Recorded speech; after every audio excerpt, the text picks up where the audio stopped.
Before we dive in, drop a quick hi in the comments. It may seem small, but trust me, it really helps YouTube share this story with more sci-fi fans like us. I'd love to see who's watching. Dust still choked the air when the dropship's ramp hissed open. Captain Hank Brandt stepped into the boiling light of Vorash, boots sinking into the scorched soil. The air smelled of melted circuitry, ozone, and something older, ash soaked in blood. Around him, jagged rocks framed a wasteland carved up by years of civil war. The ceasefire negotiated before his arrival had granted them a 6-hour window. It was enough, had to be. Brandt's voice cut through the static on the comms. Team 1, perimeter. Teams 2 and 3, get the tents up, now. Lieutenant Sarah Keene, compact and precise, moved with her squad toward the medical canopy crates. On it, Cap. Generators in place in 3. 2 local militia leaders, a Droskari chieftain wrapped in crimson plating and a lean, angular crayon with sand-colored mandibles, stood off to the side, watching with attentive eyes. Their languages didn't match, but their mistrust was shared. They didn't interfere. Not today. The neutral zone sat in a valley surrounded by bombed-out ridgelines. Broken walkers rusted in the distance, their armor peeled back like burnt tin. The makeshift landing zone was marked with white thermal beacons, fragile symbols of peace, like paint on a gun barrel. Within minutes, the tents were up, the generators humming, and the cots lined in tight rows. Alien civilians arrived in waves. Injured Yasari, their luminous skin dimmed by blood loss, were carried on improvised stretchers. A young Jarnai boy, all spindly limbs and translucent bone plates, cried silently as his mother's shredded wing was bandaged. Brandt moved through the chaos like a pillar. He wasn't a doctor, but he stabilized 3 patients in 5 minutes flat, his hands steady, voice low, eyes locked on each wound like it insulted him personally. His medics respected him not because he was loud, but because he never flinched. A tall Varnock child, forearms, slit pupils, chest torn open by shrapnel, lay on the triage table. Keene, clamp here, now. The girl whimpered, one of her lower arms jerking involuntarily. Look at me, Brandt said, eyes locked on hers. Breathe. You're gonna make it. She nodded, barely, but she held still. Outside, a sandstorm brewed on the horizon, and something else. Private Alan Reyes glanced at the ridgeline. Captain, got movement. Brandt didn't turn. Define movement. Convoy. Black banners, not militia, fast. Brandt looked up. Over the ridge, armored transports roared forward, kicking up a wall of dust. The banners were unmistakable, deep black with a white serpent coiled around a blood-red sun. Kavarn Sael. Damn it. Brandt stood, blood on his gloves. They gave their word. Get me the relay. Sergeant Marcus Harlan was already on it, voice raised to the command channel. This is a neutral zone. You are violating ceasefire terms negotiated with Interplanetary Mediation Authority. Pull back! No response. Just the roar of engines and the metallic grind of treads chewing rock. Brandt's jaw clenched. He stepped outside the tent as the first transport braked hard, spraying grit across the camp. Doors slammed open. Dozens of soldiers poured out, black and silver armor glinting under the twin suns. Their rifles, short-barreled, overcharged, were already raised. None wore insignia. Their faces were masked, not for protection, for show. Keene emerged from the tent, her face pale. Sir, what do we do? Brandt's hand hovered near his belt, where no weapon hung. We do our job. He raised his hands, stepping forward. I'm Captain Hank Brandt of the United Human Forces. We're here under authorization from the Senate and planetary intermediaries. We are treating civilians, most of them non-combatants. Stand down, now. The soldiers didn't move. From the back of the formation, a man emerged. Kavarn Sael was lean, tall, and dressed in obsidian armor etched with tribal scars. His skin, pale green and slick, reflected the light like oil. He wore no helmet. His eyes were dark pits, unreadable, "Captain Brandt," he said, voice dry as stone. "You came here with good intentions. That makes you dangerous. People start believing in better futures when men like you show up. That's when order begins to slip." Brandt didn't blink. "You're violating every code of interplanetary engagement." Kavan gave a small smile. "You brought hope. These people were beginning to believe you. That cannot be allowed." He nodded. The world slowed. The nearest soldier raised his rifle. Keen screamed. Brandt turned, instinct, not thought, and threw himself over the Varnock girl still lying on the table. The rifle cracked. His body jerked as the blast tore through his back, punching out his chest in a bloom of red. The girl beneath him cried out unharmed. The tent exploded into chaos. Someone shouted, "Weapons! Get the wounded out!" Another medic fumbled with a data pad, trying to signal the dropship. Harlan pulled Keen back from the tent's flap, screaming at her to move. But her eyes were fixed on the captain's body. Kavarn stepped forward, rifle still hot in his soldier's hands. He looked at the corpse for a second, then turned his gaze on the rest of the camp. "Let them flee," he said, voice like rust. "Let them carry the message." The soldier with the camera drone nodded. It was already live. Across the system, millions watched as a human captain died protecting a child that wasn't even his. The feed didn't cut. It lingered on Brandt's body, on the child clinging to his coat, on the chaos as the medics scrambled to evacuate under gunfire. There was no defense, only smoke, screams, and triage packs dropped in the dust. The evac shuttle touched down fast and low, kicking up a storm of debris. Medics hauled wounded over their shoulders. Some dropped their kits mid-run. One medic stopped, just long enough to scream into the dust, before someone shoved him into the ramp. Reyes ran, dragging a bleeding Za-Eth nurse with him, her tendrils limp and scorched. Keen was last, her face streaked with blood, not hers, and her arms locked around the Varnock child, still alive, still crying. As the ramp lifted and sealed shut, she pressed her head to the wall and screamed silently. 37 seconds later, the shuttle was gone. And Captain Hank Brandt was still on the ground, his body broken, cradling the child he'd saved. In the domed chamber of the Interplanetary Senate, the footage played twice. Then the feed cut to a pale, wide-eyed spokesperson from the Senate's Public Relations Committee. "We regret the loss of life during the ongoing instability in Vorash. A full investigation will be conducted. The Senate issues its condolences to the family of Captain Brandt and to the human delegation.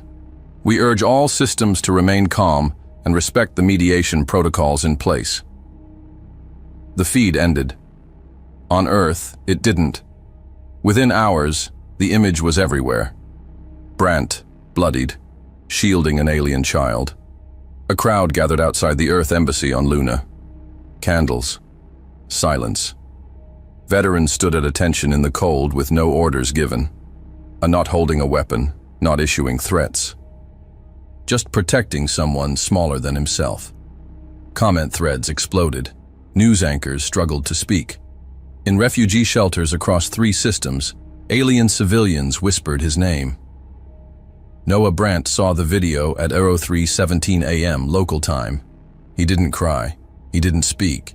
He just stared at the screen, fists clenched so tight his knuckles cracked. The world had watched a human die for someone not his own. The Senate sent condolences, but Earth was going to send something else. The rifles fired in perfect sync. 21 shots cracked through the cold morning air, echoing across the cliffs above the Colorado Range. Snow dusted the shoulders of the honor guard. Each man stood rigid, polished boots planted in frost, their uniforms a study in precision, navy blue, crimson stripes, medals worn clean. The flag of Earth hung at half-mast over the procession, unmoving. Rows of black uniformed soldiers flanked the central aisle, lining the path toward the marble plinth. The casket rested atop it, draped in the planetary standard, white stars over a black field. Captain Hank Brandt's name was etched into a steel plaque beneath it. No rank, no commendations, just his name, because everyone already knew who he was.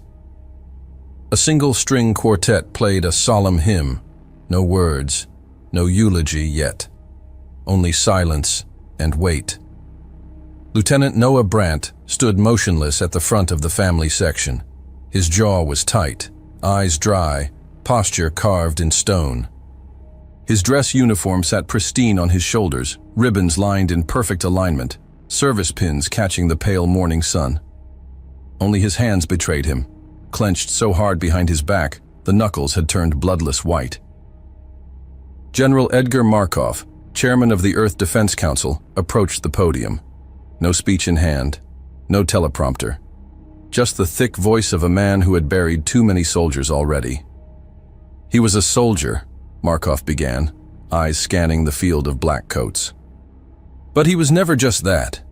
Hank Brandt saved more lives than most of us will ever meet, and when the time came, he died doing what he always did, shielding the defenseless. The general looked to Noah, then back to the crowd. We are told to be patient, to wait for answers, to let diplomacy do its work. A pause. But Captain Brandt did not die by mistake. He was executed, on a ceasefire zone, while protecting a child. Noah's chest rose once sharply. Markov continued. The Senate offered words. Earth will offer something else. Silence followed. Then the coffin was lowered into the tomb, hydraulics sighing as steel met stone. There was no salute, no anthem, only the hollow finality of a life cut short. When the crowd dispersed, Noah remained behind. Alone at the edge of the grave, snow melting on his shoulders, he whispered, I won't let them bury your name with you. His mother, Evelyn Brandt, stepped forward slowly from the shadow of the crowd. Her eyes were swollen, her movements fragile, as if each step cost more than she could afford. She reached the edge of the tomb and dropped to her knees, pressing both hands against the cold steel of the marker. He was everything, she said, her voice barely a breath. He wasn't supposed to be down there. Not like this. Noah knelt beside her, his posture unchanged, but his tone softened. He's not down there. He's in every life he saved. That's what he left behind. She looked at him through tears, as if searching for something in her son's eyes, something still intact. Just promise me you won't follow him too soon. Noah didn't speak, but his hand rested gently over hers, grounding her. That was enough. 12 hours later, the transmission hit every major relay beacon in the Orion sectors. It bore the seal of the Earth Defense Council, encrypted for open diplomatic access. The language was formal, unmistakable. To all parties under Interplanetary Charter and the Vorash System governance, you have 48 hours to surrender the individual known as Kavarn Sael to Earth custody. Failure to comply will be interpreted as refusal to cooperate with justice. There was no mention of retaliation, no warning of consequences, just the ticking of the clock. In the grand amphitheater of the Interplanetary Senate, the message was received in session. The chamber, built like an inverted dome of glass and steel, reflected hundreds of delegates, species of all forms and sizes, robes and respirators, tentacles and scaled limbs. High Chancellor Torek of the Hilari Alliance, skin like hammered silver and voice smooth as wind over ice, leaned forward. A rather aggressive tone. Across from him, Delegate Euros of the Tanari Swarm, a chitin-armored figure with dual larynx modulation, clicked out a laugh. 48 hours? That's not diplomacy. That's a tantrum. The chuckles rippled across several rows. Delegate Ryan of the Ralos Hegemony stood, his serpentine neck coiling as he spoke with disdain. If every species responded like this to the death of one man, there'd be no galaxy left to govern. The murmurs that followed were not all amused. Some representatives, the smaller coalitions, the frontier systems, shifted in their seats. Ambassador Jonah Reddick, Earth's senior diplomatic envoy, rose from his seat as the mocking laughter echoed through the chamber. I suggest, he said, each word measured, that the delegates here remember this session is being recorded, for history, for your people. Silence settled over the room. Some turned away, others shifted uncomfortably. No one laughed again. Reddick adjusted his cuffs, eyes fixed forward. Earth mourns her dead. The question now is how long the rest of you will pretend this isn't your problem. Then he sat, shoulders squared, gaze unwavering. On Earth, the protests erupted. Outside the Senate's orbital embassy on Luna, a crowd of civilians stood shoulder to shoulder, holding portraits of Hank Brandt. On Mars, veterans rallied silently, armor repainted in black, visors down. In Neo-Tokyo, hundreds lit sky lanterns with the inscription, "He protected yours. Now protect his name." News streams blazed. Commentators demanded action. Foreign dignitaries sent mixed messages, some urging calm, others retreating into silence. Public pressure mounted like a wave building behind the walls of protocol. Inside the steel bastion beneath Oslo Command, the Earth Defense Council's primary operations center, the decision had already been made. General Markov paced before a panel of military brass. Holograms hovered between them, maps of Varash, intercepted communications, movement logs. The Interplanetary Senate laughed, he said, voice hard. Let them laugh. General Howard Conrad, sharp-eyed and clean-shaven, nodded. We deploy? We deploy, Markov confirmed. Then he turned to the figure standing at the rear of the room, arms crossed.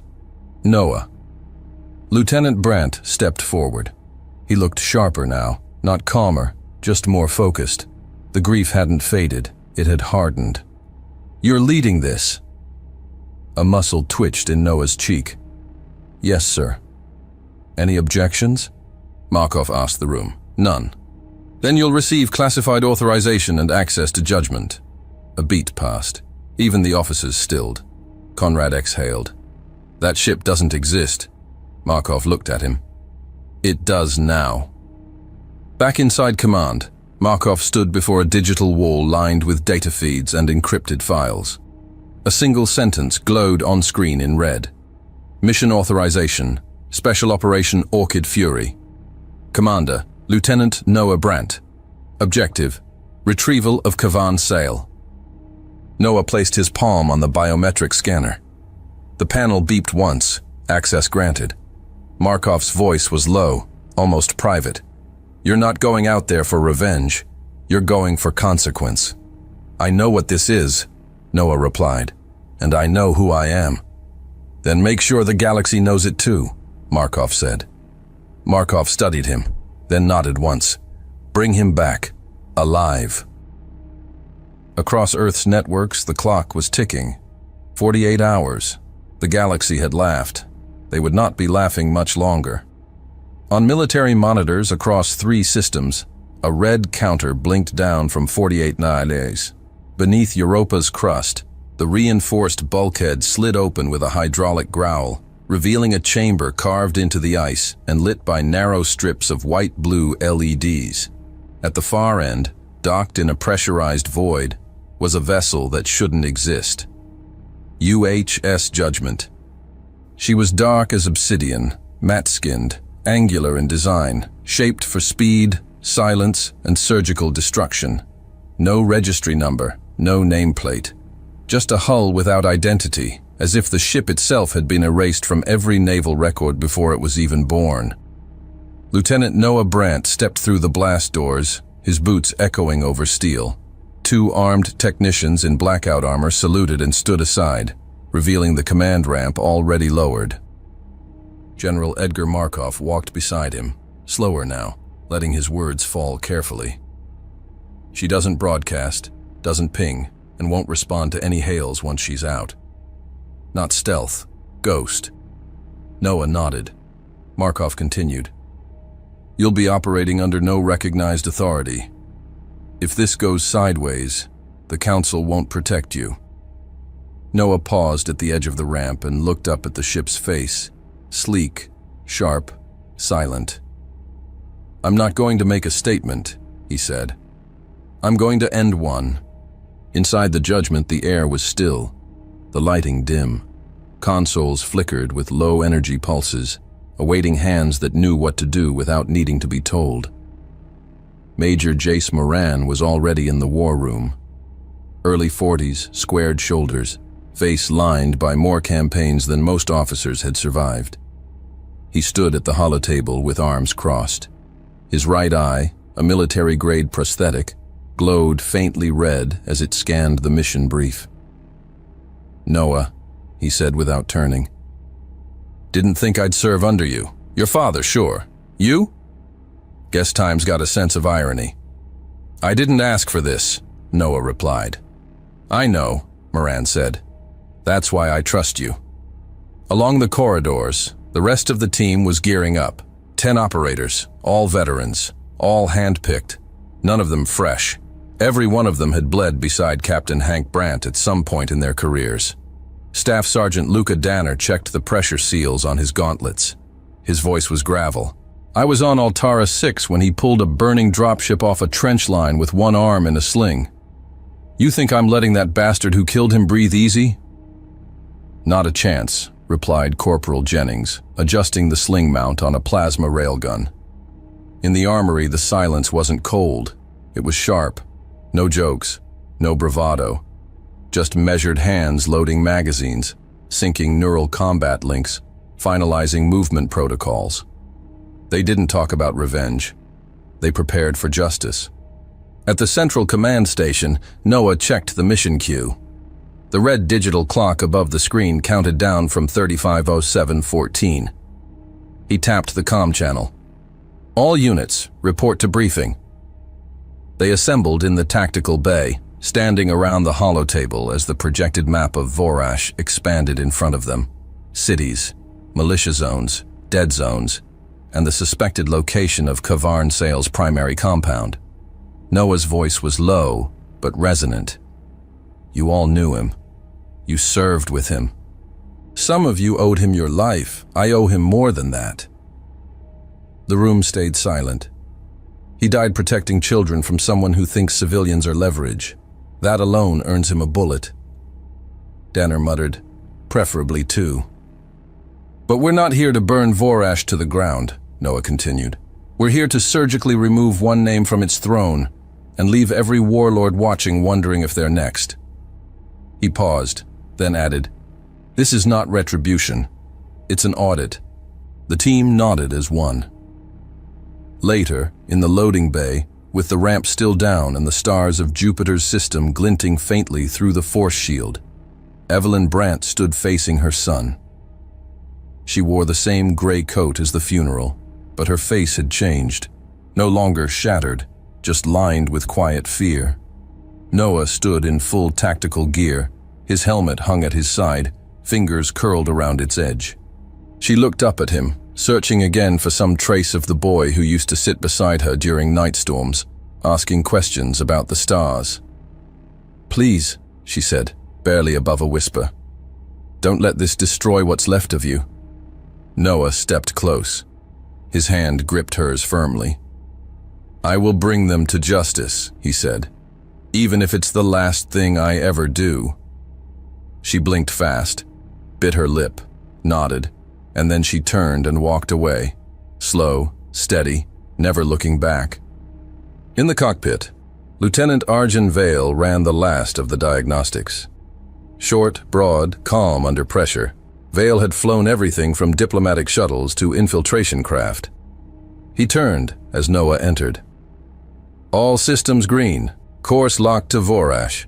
You're sure about no handshake protocols?" He met Vale's eyes. "Silent entry.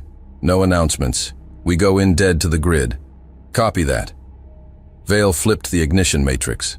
Jump drive spooling in 30 seconds.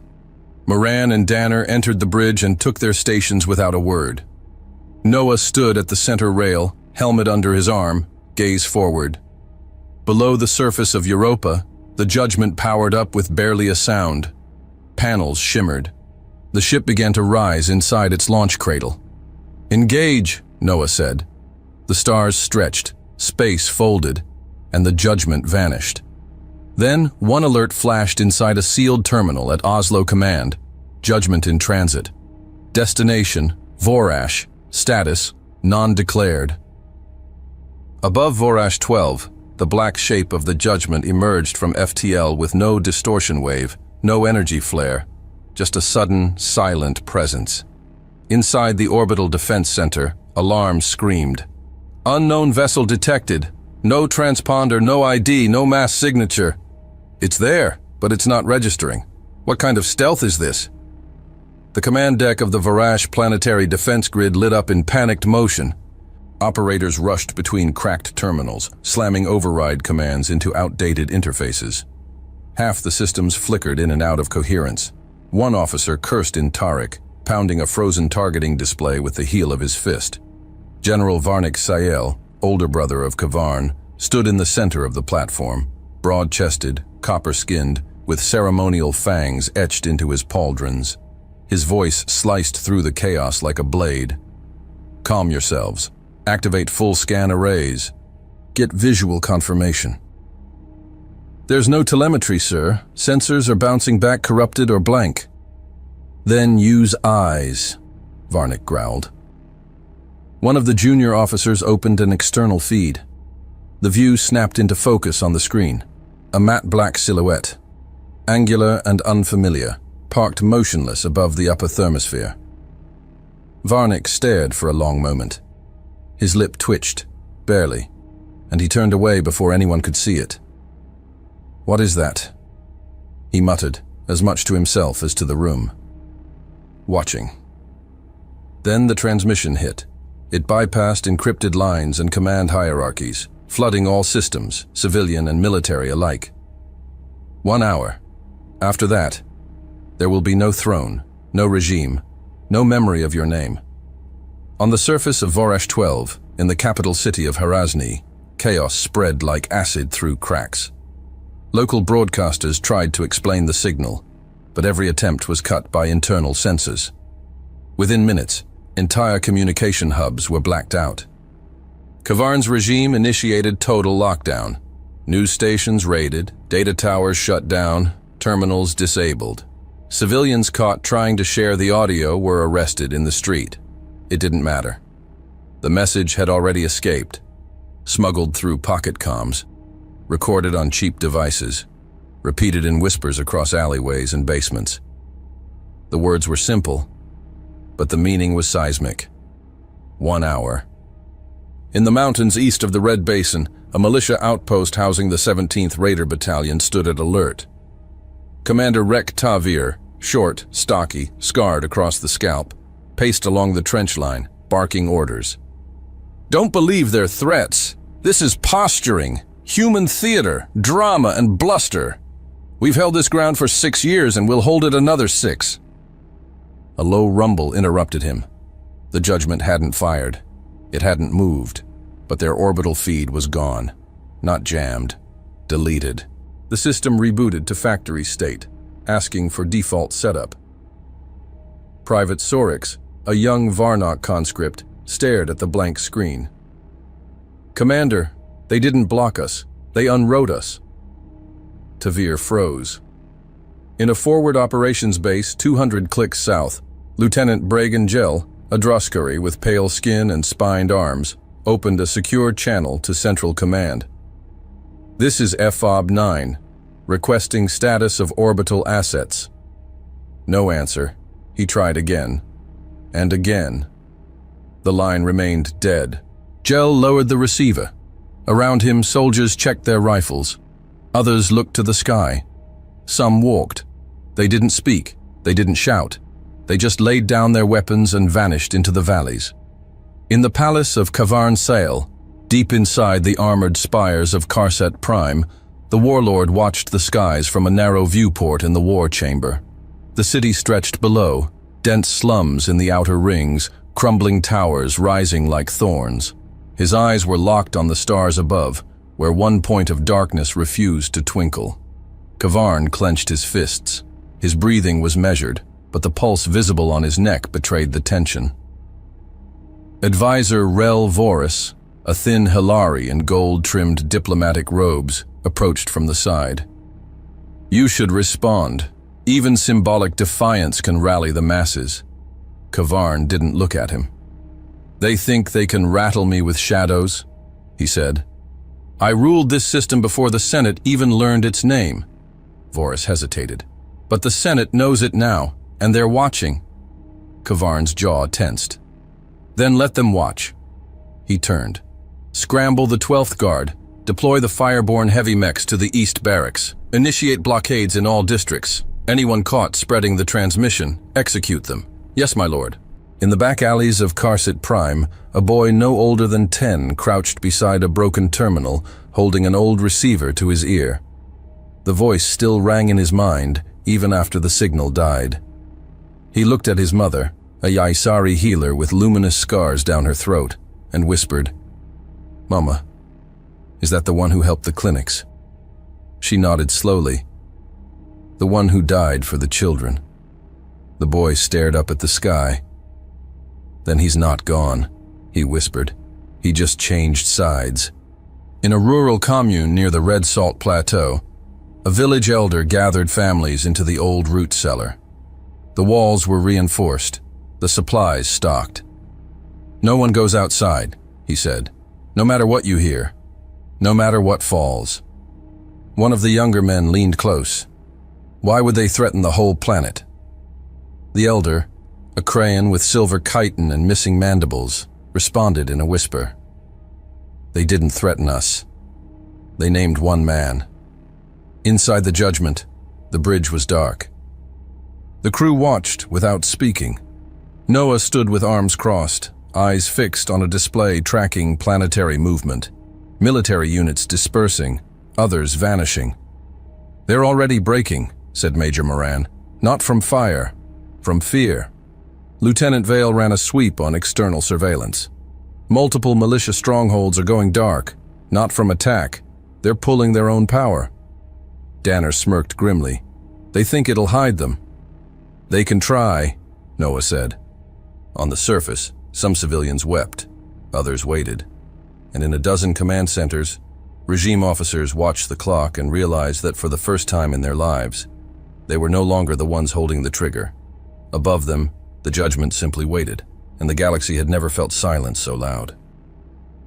The first impact came 37 minutes after the warning. A rail-fired kinetic slug struck the command bunker of the Garan 4 outpost at 19,000 kilometers per hour, passing through 8 meters of reinforced alloycrete before igniting the ammunition bay beneath. The explosion wasn't loud from orbit, but on the ground, it folded the entire complex inward, fire blooming upward like the throat of a volcano. 17 seconds later, the communications tower at Keltraz fell. No alarms. No counterfire. Just a flash from above, and then the entire structure snapped at its base. Clean. Silent. Inside the judgment, Noah Brandt stood at the edge of the tactical board, arms locked behind his back. He didn't speak. The crew moved with quiet certainty, every motion deliberate. Target 3 confirmed, said Lieutenant Vale.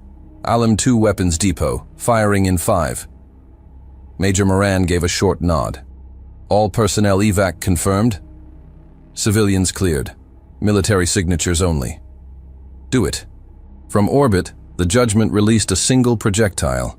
It didn't arc. It didn't burn. It simply vanished into atmosphere. And 1 heartbeat later, Alim 2 ceased to exist. On the surface, panic metastasized. The 12th Guard, once considered Kavarn's elite enforcement unit, abandoned their checkpoint in Saran province after their forward armor convoy disintegrated without warning. No explosion, no debris, just absence. Captain Rel Dravik, a Krayan commander with split mandible armor and thermal-hardened optics, tried to regroup his men outside the ruins of Kesh. His hands trembled as he activated his comm relay. Central, this is Dravik. We are requesting immediate terms of surrender. I repeat, terms of... The feed cut off mid-transmission. Not jammed. Deleted. The judgment didn't respond. Noah had already made the order clear. They weren't here to negotiate. 39 minutes into the assault, 7 full military installations had been eliminated. Each strike was precise, Every detonation intentional. Barracks, power cores, communication nodes, reduced to blackened, smoking craters. No civilian districts were touched. Not one structure outside the intended grid was hit. Inside the central palace, Kavarn Sael tore the control interface from the wall with both hands. Sparks burst from the panel as wires snapped. His command network had gone silent. Base after base had stopped responding. He stumbled, sweat sheening over his green skin. His voice cracked as he barked at the guards flanking the doorway. "Prep the Mantics. Now, we're going underground. Full retreat. Scramble escort flight." One of the officers hesitated. "My lord, the Mantics corridor hasn't been cleared. We've had structural—" "Do it!" Kavarn roared, eyes wide, veins raised on his neck. "You think they're going to stop with bases? You think this ends with my door still standing?" Rel Voris, now pale beneath his Hilari skin, stepped cautiously into the chamber. "We should stay. Issue a public response. Control the message." "They've already spoken," Kavarn snapped, yanking a sidearm from the wall. "And now they're erasing the entire chapter." In the desert flatlands outside the ruins of Garash Station, a rock outcrop shimmered. Then it moved. From beneath the illusion field, 3 human operators in sealed recon suits emerged. Black armor, matte visors, insignia stripped. The lead moved forward in silence, gesturing with 2 fingers. "Target confirmed. Mobile relay ping active. Kavarn's evacuation protocol just went live." Sergeant Cole Ryman checked his scanner. "Signal's weak but traceable. He's moving southwest, probably toward the mountain vault." "Exactly as predicted," said the third. "The bastard's running." Above them, far beyond cloud layer, the Judgment held position. It didn't need to follow. It had already finished its part. Now it was time for the boots on the ground. Back in the palace tunnels, Kavarn ducked beneath a blast door, guards at his sides, the inner chambers humming with emergency power. Every step echoed too loud. Every corridor felt too narrow. He could still hear the voice from orbit, still feel the weight of that silence afterward. The Mantic's transport, a hybrid crawler shuttle with quad-thruster atmospheric lift, rumbled to life at the end of the tunnel. A tech scrambled toward its side port, waving Kavarn in. "Launch sequence in 90 seconds. "Open the tunnel exit now," Kavarn ordered. "We can't," the tech replied. "The exit vault's locked under external override." "What override?" The tech didn't answer, because the lights cut out. A single flashlight flicked on in the dark, and then another, and another. 5 points of light moving in sync, entering through the far breach. The guards raised their weapons, too slow. The first was hit with a single shot to the knee and shoulder. The second dropped before his trigger finger even twitched. The third tried to run and was tackled, stunned, dragged back. Kavarn backed toward the crawler, fumbling with his weapon. "Who are you?" The lights didn't answer, but the sound of boots, measured, relentless, said everything. The lead man stepped into the half-glow of the auxiliary lights. Helmet off, black suit, eyes sharp as obsidian. The shadow from orbit now had a name, Noah Brandt. Kavarn froze. "I have diplomatic immunity," Kavarn blurted. "You can't—" Noah raised his hand. A stun round hit Kavarn in the ribs. The warlord collapsed, choking, his weapon still half drawn. Noah didn't flinch. He just stepped forward and looked down, like he'd finally closed a door. Outside, the horizon glowed with the fading fires of 7 lost fortresses. Smoke rolled into the upper stratosphere. Drones blinked in silence, scanning for survivors, but found only heatless metal. In the distance, villages from the lower hills watched the storm pass over the land. And in the black sky above it all, the Judgment waited. No more threats, no more words, only the echo of justice and the weight of a name reclaimed. The containment chamber aboard the Judgment was quiet, too quiet for a war criminal. Low white lighting washed over steel walls lined with magnetic locks and biometric scramblers. The air was still, sterile, heavy. Restraints clicked shut around Kavarn Sale's wrists. Noah Brandt stood in front of the prisoner. His hands hung at his sides, one trembling slightly, the other pale from tension. The pressure in his grip was enough to make his fingers ache, but he didn't move. His gaze remained fixed on Kavarn. Kavarn sat hunched in the grav chair, thick shackles binding his arms and legs. His armor had been stripped, replaced with a containment suit. He no longer looked regal or untouchable. His skin, oil-slick green with patches of purple bruising from the stun round, glistened with dried sweat. Still, his eyes remained sharp. Predatory. "Was it tactical?" Noah asked finally. His voice was low, like it had been held too long. "Or was it just bloodlust?" Kavarn tilted his head, amused. "Tactical? Please." Noah didn't move. A faint vibration passed through Kavarn's throat, low and deliberate, like a creature settling into contempt. Hank Brandt wasn't just a soldier. He was a myth in a uniform. You know how dangerous that is in a place like Vorash. The people down there, scavengers, farmers, outcasts, they were starting to believe in him, starting to think they mattered. The plates along his jaw flexed, a gesture not unlike a sneer. He walked into my world and made them hope. That alone was treason enough. I didn't execute a man. I removed a weight from the throat of order. Noah stepped closer, one stride, nothing more. The silence between them buzzed with something unspoken. The other soldiers in the room didn't dare breathe. Then Noah's hand moved. He unholstered his sidearm and leveled it against Kavarn's throat. The muzzle pressed into soft alien flesh. Slowly. Kavarn blinked, but didn't flinch.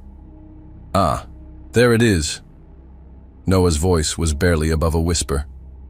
"I can still lighten the burden. The weight of your head, off your body." A second passed. 2. Then Noah drew in a breath and stepped back. The gun lowered. He stared at Kavarn, eyes hollow but firm. "He wouldn't want me to become the kind of man who kills unarmed prisoners. That makes you lucky. Your fate isn't mine to decide." He holstered the weapon. But the tremor in his hand betrayed just how close he had come to crossing the line. The atmosphere transport ascended from the surface of Vorash in silence. Inside, Kavarn sat chained between 2 armed escorts. A sensor hood blinked red across his temple, monitoring vitals, tracking movement. His legs had been locked to the floor clamps. No one spoke to him.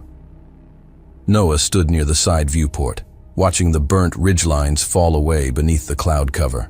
Cities below stood motionless, like statues holding their breath. Outside, villagers emerged from half-buried homes and fractured shelters. They didn't cheer. They didn't protest. They just looked up, at the ship, at the figure shackled inside it, and at the quiet man who stood above it all. The image went live on open spectrum broadcast. Kavarn Sale, warlord of Vorash, arms bound in carbon steel restraints, being lifted into orbit by a human military transport. There were no declarations, just the feed. In the outer systems, planets aligned with Vorash cut their transmissions within seconds. Others blurred the footage. A few tried to claim it was fabricated, but it was too late. The image spread faster than any declaration. Not a warning, a sentence. Inside the Judgment's command deck, the team sat in silence. The ops feed showed footage from 6 angles: live data from the transport, orbital relays, atmospheric mapping. Noah entered slowly, gloved hands still tight. He stood by the viewport for a moment, as the transport docked, then turned. Sergeant Danner broke the silence. His voice was hoarse, not from emotion, but from restraint. "Your father would have understood," he said, "but he wouldn't have wanted you to lose your soul for it." Noah nodded once, without looking up. He was a true soldier, and a better man than most deserve. He looked across the room at the team: Moran, Vale, Danner, Jennings, the ones who had followed him through fire without hesitation. Then he added, quiet but certain, I didn't come pretending to be him. I came because someone had to carry the weight he refused to drop. Nobody replied. They didn't need to. Above the planet, the judgment began its course correction. Engines realigned, trajectory locked, destination, interplanetary Senate core. Noah stepped toward the tactical console and keyed in the authorization code for diplomatic re-entry. The stars shifted around them, and the planet below shrank into the dark. No one asked what would come next. They already knew. The execution had ended. The reckoning was just beginning. The delegation from Earth stepped into the Senate chamber, not as diplomats, but as judges who had already passed sentence. The blast doors parted with a mechanical shudder, revealing the central floor of the Interplanetary Senate, an arena of politics carved from alloy and tradition. The room was already full, buzzing with the overlapping voices of over 100 species. The moment the humans entered, the atmosphere shifted. Conversations died mid-sentence. Eyes turned, stomachs knotted. Lieutenant Noah Brandt walked at the front, straight-backed in full military dress.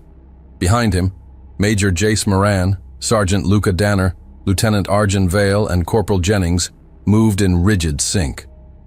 None of them spoke. And between them, shackled and stripped of his former glory, walked Kavarn Sael. The warlord's arms were bound in front of him by grav cuffs that blinked red at every step. His once ornate skin now bore bruises and dried cuts. Every movement he made was watched by armed guards with fingers curled close to triggers. A low whisper passed through the upper tiers of the chamber. That's him. Impossible. They actually brought him here. Several alien delegates leaned forward to confirm what they were seeing. Others reclined, shifting uncomfortably in their seats, as if the weight of the human presence pressed on their spines. Chancellor Torek of the Hilari Alliance narrowed his metallic eyes, the silver ridges on his face catching the overhead light. Beside him, Delegate Bralin of the Tanari Swarm emitted a sequence of clicking syllables and folded his chitin-covered arms with a hiss of irritation. "They brought a prisoner into this chamber?" Noah ignored them. His boots echoed across the polished stone as the group descended the central ramp. Every step carved pressure into the air. Guards along the perimeter stiffened. More than a few gripped their weapons without realizing. In the corner, Senator Varkos of the Drelin Combine paled and tapped frantically at his interface console. He'd seen the footage. He knew what was coming. At the heart of the room, Noah stopped. He turned to face the Ring of Power, representatives of every major species in the known galaxy, all arrayed in their separate sectors like gods judging mortals. But today, the roles were reversed. Noah stepped forward and placed a data cube on the center dais. "Record," he said. The system obeyed. A soft chime echoed through the hall, and the lights dimmed slightly as the dome above them transformed into a full-sphere projection field. The first image flickered to life. Captain Hank Brandt, bloodied, lifeless, draped over an alien child, shielding her with his body. No editing, no narration. Just the cold, unfiltered feed that made an entire system stop breathing. Gasps broke out. A representative from the Tharum Confederacy pressed a trembling hand to his translator collar. The senator from the Varnak Accord looked away, visibly shaken. Then came the rest. Footage from the medical tent, the live broadcast from Kavarn's troops, audio logs of commands issued, biometric verification, time-stamped orders bearing Kavarn's encoded signature, visuals of the execution. Emissary Gorvel of the Droskari muttered a prayer. Senator Kriesel of the Sarth Coalition gagged, then bent forward and vomited between his clawed feet. And the cascade continued. Financial records, bribes, transaction logs tied to off-world accounts, names, codes, confessions, proof of collusion. Trails leading not just to Kavarn, but branching outward, to people seated in that very chamber. Chaos began to ripple. Voices rose in a dozen languages. A senator from the Zenkari domain stood shouting over her microphone, trying to deny a document being projected directly behind her head. Several aides ran to their superiors' sides, whispering fast, eyes darting to exits. One guard actually reached for the emergency lockdown protocol, then froze when he saw the humans hadn't moved. Noah didn't lift his voice. He didn't need to. He just stood there, staring ahead, watching the unraveling of a facade that had held for decades. Major Moran scanned the room with a measured look, jaw tight. Sergeant Danner whispered, not to Noah, but to no one in particular. Looks like they just found out who's been living above the fire. The images shifted. The footage now showed Kavarn signing orders in his war chamber, clips of him mocking the ceasefire, laughing at the idea of interplanetary law, declaring in no uncertain terms that Hank Brandt's death had been necessary. Every delegate saw it, every word broadcast, and in that moment, even those who once laughed at Earth fell completely, totally silent. Noah stepped forward again. He touched the data cube once more, and the visuals stopped. The lights returned. He turned his eyes upward. No negotiation, no debate, no vote, he said flatly. Then he looked directly at Delegate Reen of the Ralos hegemony, the same one who had scoffed at Earth's initial demand. Reen couldn't meet his gaze. Several seats away, a Crayon senator was already gone. Just an empty chair where he had been sitting seconds earlier. Noah took one step back. He placed both hands behind his back. We came to remind you what justice looks like, when the galaxy forgets. He didn't wait for a response. He turned. The others followed, and together, the human delegation ascended the ramp, leaving the data cube on the central altar. Its red light pulsed softly, the only thing still moving. No one tried to stop them.